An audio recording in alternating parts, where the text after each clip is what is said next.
Hi viewers, welcome to our channel. ప్రస్తుతం మనతో పాటు సీనియర్ జర్నలిస్ట్ దాము బాల సార్ వారితో మాట్లాడడం. నమస్కారం సార్. సార్, అఖిల ప్రియ ఇంటి పైన ఏవి సుబ్బారెడ్డి దాడి చేశారన్న వార్తలు వస్తున్నాయి కదా సార్, అసలు ఏం జరిగింది, ఎందుకు దాడి చేశారు సార్? అఖిల ప్రియ ఏవి సుబ్బారెడ్డి గొడవ ఇప్పటిది కాదు, మనమే చాలాసార్లు మన ఛానల్లో చెప్పుకున్నాం. ఎందుకంటే ఏవి సుబ్బారెడ్డి ఒకప్పుడు నాగిరెడ్డి, శోభా నాగిరెడ్డి వాళ్ళ అనుచరుడు. సో ఆయన చాలా ప్యాక్షనిస్ట్ అనేది కూడా ఒకప్పుడు ఆయనకి పేరు ఉంది. సో ప్యాక్షనిజం వీళ్ళ తరపున ఆయన ప్యాక్షనిజం చేశాడని. ఆ తర్వాత ఆయన నాగిరెడ్డి వాళ్ళు చనిపోయిన తర్వాత ఏవి సుబ్బారెడ్డికి అఖిల ప్రియకి మధ్య గొడవలు వచ్చాయి. ఏ స్థాయికి అంటే ఏవి సుబ్బారెడ్డిని చంపడానికి అఖిల ప్రియ సుపారీ ఇచ్చిందని కూడా ఆయన ఆరోపించాడు. దాదాపు మొత్తం 3 సార్లు అఖిల ప్రియ ఏవి సుబ్బారెడ్డిని చంపడానికి ట్రై చేసిందని ఆయన ఇంటర్వ్యూలో స్వయంగా చెప్పాడు. ఆ ఇంటర్వ్యూలో కూడా ఆయన ఏం చెప్పాడంటే, నాకు సుపారీ ఇచ్చింది, ఈ సుపారీ ఇచ్చిన విషయం కూడా నాకు తెలియదు, నేను నా నెట్వర్క్ కూడా కనుక్కోలేకపోయినాము. అయితే అనుకోకుండా పోలీసులు ఎక్కడనో ఒక అతన్ని పట్టుకుంటే అతను చెప్పాడు, నేను పలాని సుపారీ ఇచ్చిన గ్యాంగ్లో సభ్యుడిని అని. సో ఇట్లా నేను నా చేతులతో పెంచాను చిన్నప్పుడు ఆ పాపని, ఇప్పుడు నన్నే చంపాలనుకుంటుంది అనేది ఆయన చెప్పాడు. సో ఆ తర్వాత ఇంకొకసారి అటాక్ జరిగింది. అప్పుడు కూడా ఈయన తప్పించుకున్నాడు. మూడోసారి ఏమో యువగలం పాదయాత్రలో డైరెక్ట్గా అఖిల ప్రియ ఆధ్వర్యంలోనే అఖిల ప్రియే ఈయన్ని కొట్టించి అక్కడ ఆ రోజు కూడా ఆయనకి పళ్ళు ఇరిగిపోవడం లాంటివి జరిగింది.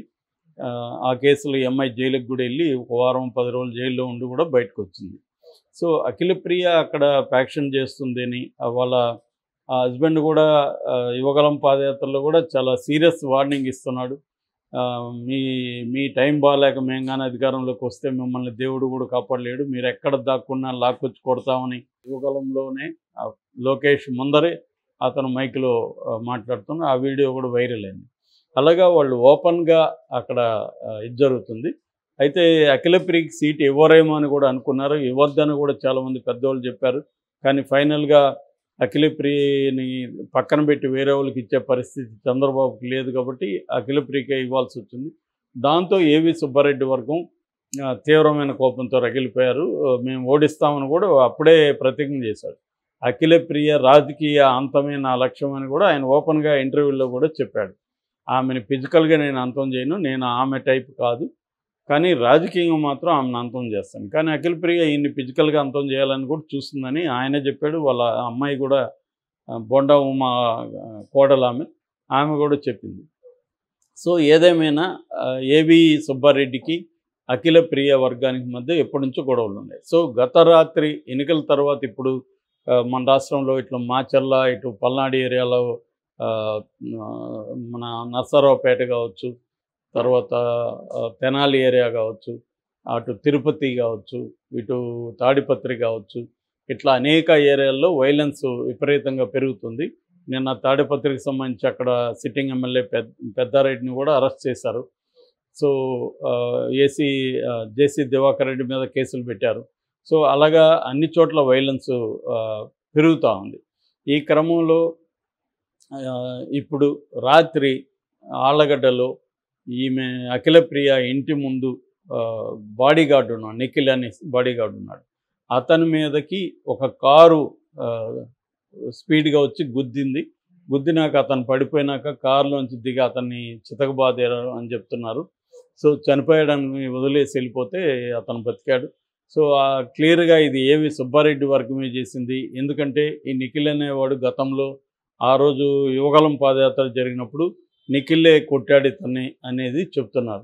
నిఖిలే ముందుండి కొట్టాడు అంటే అఖిల ప్రియ బాడీ గార్డే ముందుండి కొట్టాడు కాబట్టి అతని మీద దృష్టి పెట్టుకున్నామని చెప్తున్నారు. ఇంకొక వర్షన్ ఏమొస్తుందంటే, అసలు నిఖిల్ కాదు టార్గెట్, నిఖిల్ని కొట్టేసి ఆమె మీదకి ఇంటి మీద, ఎందుకంటే ముందు బాడీ గార్డ్ని అటాక్ చేసి తర్వాత ఆమెను అటాక్ చేయాలనేది ప్లాన్ వేసుకొని వచ్చారు. బట్ అక్కడ కుదరక వాళ్ళు వెళ్ళిపోయారు. జనం వాడు అరుపులకి జనం వచ్చేసరికి వాళ్ళు వెళ్ళిపోయారు. మామూలుగా ప్లానింగ్ అయితే అతని కారుతో గుద్దగానే అతను పడిపోతాడు, చనిపోతాడు.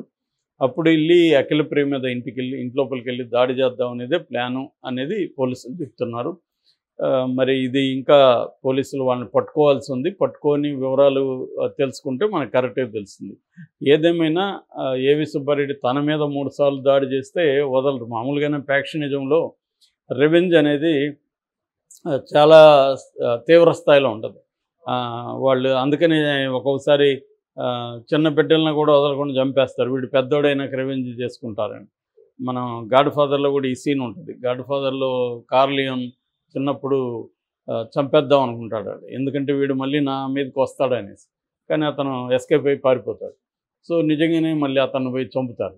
సో ఇది ప్రపంచవ్యాప్తంగా ఈ ఫ్యాక్షన్ టైపు అంటే ఫ్యూడల్ వైలెన్స్ అంటారు దీన్ని. ఈ ఫ్యూడల్ వైలెన్స్ ఉన్న చోట ఏంటంటే ప్రతీకారం అనేది బలంగా ఉంటుంది. వరల్డ్ వైడ్ ఎక్కడైనా లాటిన్ అమెరికన్ కంట్రీస్లో చూసాం మనం, ఇటలీ లాంటి దేశాల్లో చూసాం, ఇంకా చైనా, జపనీస్, ఇక్కడంతా కూడా మాఫియా గ్యాంగ్స్ ఉన్నాయి. మాఫియా గ్యాంగ్స్ కూడా సిమిలర్గా పనిచేస్తుంటాయి. అంటే తమ మీద ఎవరైనా వాళ్ళని చంపితే అవతల వాళ్ళని చంపడం అనేది కూడా జరుగుతుంది అన్నమాట. సో మామూలుగా అయితే రాయలసీమలో ఒక కోడ్ ఆఫ్ కాండక్ట్ ఏంటంటే విమెన్ని చంపొద్దని. కానీ అది అప్పుడప్పుడు బ్రేక్ అవుతూనే ఉంటుంది. విమెన్ని కూడా చంపిన సందర్భాలు ఉన్నాయి. అట్లాగే ఉమెన్ కూడా మగవాళ్ళని చంపిన సందర్భాలు కూడా ఉన్నాయి రాయలసీమలో. సో ఆ యాంగిల్లో తీసుకున్నప్పుడు ఏవి సుబ్బారెడ్డి కూడా ఆమెను టార్గెట్ చేయొచ్చు. ఎందుకంటే ఆమె వల్ల తనకి 3 సార్లు అటాక్స్ జరిగాయి ఒకటి.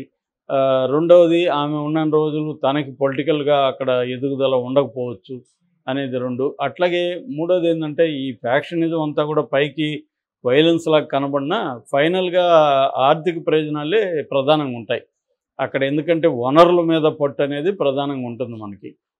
రాయలసీమలో ఏంటంటే సిండికేట్లు ఏర్పడి నేను ఏలంలో అంటే ఒక ప్రాజెక్టు దీంట్లో బిడ్డింగ్లో నేను పాల్గొనకపోతే నాకు డబ్బులు ఇవ్వాలన్నమాట. సో అటువంటి వాళ్ళతో ఒక కాలనీ కూడా ఉందని చెప్పి సాయినాథ్ ఎప్పుడు బుక్ కూడా రాశాడు. బుక్లో ఒక చాప్టర్ రాశాడు. అనంతపురంలో ఒక కాలనీనే ఇటువంటి కాలనీ ఉందని కాంట్రాక్టర్స్. సో ఆ స్థాయిలో ఆర్థిక ప్రయోజనాలు ప్రధానంగా ఉంటాయి. అందుకని ఫ్యాక్షనిజంలో ఒక మెథడ్ ఏంటంటే ప్రత్యర్థిని దెబ్బతీయడానికి ముందుగా వాళ్ళ ఆర్థిక పునాదిని దెబ్బతీయడం అనేది ఒక కామన్ అజెండా. సో అందుకని అక్కడ వేలాది చెట్లు నరికేస్తుంటారు. అక్కడ చీనీ తోటలు అనంతపురం జిల్లాలో ఎక్కువ ఉంటాయి. అందుకని ప్రత్యర్థులకు చెందిన 1000, 2000, 5000 ఇలా వాళ్ళ తోటల్ని నరికేస్తారు. ఒకప్పుడు నక్సలైట్లు కూడా పరిటాల రవి లాంటి వాళ్ళతో గొడవలు వచ్చినప్పుడు కూడా పరిటాల రవి 5000 చెట్లు నరికేసిన సందర్భాలు కూడా ఉన్నాయి. నక్సలైట్లు కూడా ఫ్యాక్షనిస్టులు లాగానే ఆ జిల్లాలో బిహేవ్ చేస్తారని బాలగోపాల్ లాంటి వాళ్ళు కూడా దాని మీద రాశారన్నమాట. అంటే ఫ్యాక్షనిజం అంత స్ట్రాంగ్గా ఉంటుంది. దానికి కొన్ని లక్షణాలు ఉంటాయి ఫ్యాక్షనిజానికి. ఆ లక్షణాల్లో ఒకటి ఏంటంటే శత్రు శేషం ఉండకూడదు, అంటే శత్రువుల వైపు ఎవరు ఉండకూడదు అనేది ఆ లక్షణాల్లో ఒకటి. అట్లాగే ఆర్థిక ప్రయోజనాలు దెబ్బతీయడం కూడా ప్రధానంగా ఉంటుంది. అందుకని జగన్ రాగానే జగన్ కూడా ప్రత్యర్థుల ఆర్థిక ప్రయోజనాలను దెబ్బతీయడం మీద ఫోకస్ పెట్టాడు. ఇటు జేసీ దివాకర్ రెడ్డి లాంటి వాళ్ళని, జేసీ ప్రభాకర్ రెడ్డి లాంటి వాళ్ళు ఆర్థిక మూలాలను దెబ్బతీయడానికి అతను అనేక పద్ధతుల్లో ట్రై చేశాడు. సో అట్లాగే చాలా చోట్ల కూడా తెలుగుదేశం నాయకుల ఆర్థిక మూలాలను దెబ్బతీయడం కోసం జగన్ ప్లాన్ చేయి. ఇదంతా కూడా ఫ్యాక్షనిజం నుంచి వచ్చిన లక్షణం.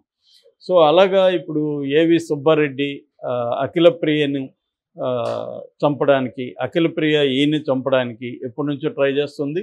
సో అది కొత్తగా ఇప్పుడు ఎలక్షన్ పోస్ట్ పోల్ వైలెన్స్లో భాగం అయిపోయినట్టుగా ఇది ప్లాన్ చేస్తున్నట్టుగా అర్థమవుతుంది. ఎందుకంటే అన్ని చోట్ల జరుగుతుంది కాబట్టి ఇప్పుడే మనం ఈ అకౌంట్లో వేసేద్దాం అని కూడా వీళ్ళు బయలుదేరి ఉండొచ్చు. సో అదే కనిపిస్తుంది. ఏదేమైనా వివరాలు అయితే ఇంకా మనకి అందాలి పూర్తిగా. ప్రస్తుతానికైతే నిఖిల్ మీద జరిగిన దాడిగా పోలీసులు కేసు నమోదు చేసుకున్నారు. అఖిలప్రియ నా మీద చేయడానికే వచ్చారని చెబుతుంది. మరి ఏవి సుబ్బారెడ్డిని అరెస్ట్ చేస్తారా, అఖిలప్రియకి సెక్యూరిటీ పెంచుతారా, ఏం చేస్తారని చూడాలి. Okay sir, thank you so much.